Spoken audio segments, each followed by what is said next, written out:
এখন তাপগতিবিদ্যার এনট্রপি এবং এনথালপির সঙ্গে সম্পর্কযুক্ত একটি অঙ্ক যেখানে দেওয়া আছে 0 ডিগ্রি সেলসিয়াস তাপমাত্রায় জল H2O সলিড অবস্থা থেকে গ্যাসীয় অবস্থায় হতে গেলে যে এনথালপির পরিবর্তন হবে ৫১৮৮৫ জুল পার মোল, এবং জল যখন তরল অবস্থা থেকে গ্যাসীয় অবস্থায় উপনীত হবে তখন এনথালপির পরিবর্তন হবে ৪৫৮৬০ জুল পার মোল। তাহলে আমাদের বের করতে হবে যখন সলিড অবস্থা থেকে তরল অবস্থায় উপনীত হবে তবে ওই প্রক্রিয়াটির জন্য ওই তাপমাত্রায় এনট্রপির পরিবর্তন কি হবে। তাহলে প্রথমে কি হয়েছে যে লিকুইড অবস্থা থেকে সলিড অবস্থা থেকে যখন গ্যাসীয় অবস্থায় উপনীত হবে তখন একটা এনথালপির পরিবর্তন হয়েছে ৫১৮৮৫। আবার যখন তরল অবস্থা থেকে গ্যাসীয় অবস্থায় উপনীত হবে তখন একটা এনথালপির পরিবর্তন হয়েছে ৪৫৮৬০। তাহলে পুরোপুরি যখন সলিড থেকে লিকুইড অবস্থায় পৌঁছবে তখন ওই অবস্থায় এবং 0 ডিগ্রি সেলসিয়াস তাপমাত্রায় এনট্রপির পরিবর্তন কি হবে। তাহলে আমাদের প্রথম কাজ হবে এই বিক্রিয়াটির ক্ষেত্রে কিভাবে সলিড থেকে লিকুইডে পৌঁছালে, অর্থাৎ কঠিন অবস্থা থেকে যখন তরল অবস্থায় পৌঁছবে তখন তার এনথালপির পরিবর্তন কি হবে। তাহলে আমাদের কাজ কি হবে, এই যে বিক্রিয়াটি দেওয়া আছে 2 নম্বর যেখানে লিকুইড থেকে গ্যাস হয়েছে ওই বিক্রিয়াটি আমরা বিপরীতমুখী করব, অর্থাৎ এই গ্যাসীয় অবস্থাকে আমরা বাম দিকে নিয়ে আসব আর তরল অবস্থাকে আমরা ডান দিকে নিয়ে যাব।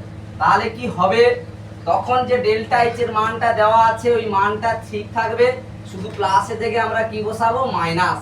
ল্যাভোসিয়ের ল্যাপ্লাসের সূত্র অনুযায়ী যদি কোনো বিক্রিয়া যে পথে সম্পন্ন হবে তাহলে ওই বিক্রিয়াটি যদি বিপরীত পথে সম্পন্ন হয় তাহলে ডেল্টা এইচ এর মান একই থাকবে, কিন্তু প্লাস থাকলে মাইনাস হবে আর মাইনাস থাকলে কি হবে প্লাস হবে।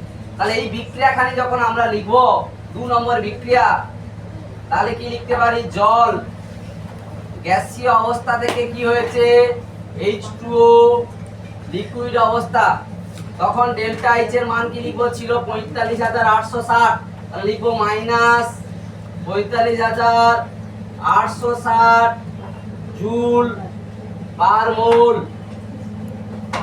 তাহলে প্রথম যে বিক্রিয়া দেওয়া আছে সলিড থেকে গ্যাসীয় অবস্থায় পৌঁছতে গেলে এনথালপির পরিবর্তন কত হয়েছে ৫১৮৮৫।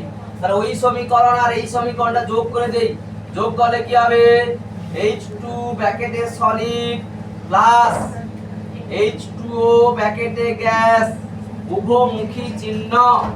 তাহলে দেওয়া আছে নাকি H2O ব্র্যাকেটে গ্যাস প্লাস কি দেওয়া আছে H2O ব্র্যাকেটে লিকুইড, এবং ডেল্টা এইচ এর মান কি দেওয়া থাকবে ৫১৮৮৫ মাইনাস কি হবে ৪৫৮৬০, একক কি হবে জুল পার মোল। এই মানটা বিয়োগ করলে কত হবে ৫১, তাহলে ৫ 2 0 এটা কত হবে ৬০২৫ জুল পার মোল। এবার আমাদের এই বিক্রিয়াটির ক্ষেত্রে এনথালপি পরিবর্তন পাওয়া গেল, মানে সলিড থেকে যখন লিকুইড অবস্থা হবে, কারণ কেটে দিলাম আমরা, তাহলে সলিড থেকে যখন লিকুইড অবস্থায় পৌঁছাবে তখন তার এনথালপির পরিবর্তন হবে ৬০২৫ জুল পার মোল। এখন আমাদের বের করতে হবে এই বিক্রিয়াটির ক্ষেত্রে বা এই পরিবর্তনের ক্ষেত্রে এনট্রপির পরিবর্তন কি হবে। অর্থাৎ আমরা জানি ডেল্টা এস সমান ডেল্টা এইচ বাই কি হয়, এবার ডেল্টা এইচ এর মান কত পেয়েছি আমরা ৬০২৫ বাই টি মানে কত বসাবো 0 ডিগ্রি সেলসিয়াস তাপমাত্রা, 0 ডিগ্রি মানে ২৭৩ কেলভিন। তাহলে একক কি লিখবো জুল মোল ইনভার্স আর কেলভিন ইনভার্স। তাহলে এবার মানটা বেরে দাও, কত হবে ভাগ করলে 22.06 joule mole inverse kelvin inverse. তাহলে এই প্রক্রিয়াটির ক্ষেত্রে এনট্রপির পরিবর্তন কি হবে 22,000 22.06 joule mole inverse kelvin inverse.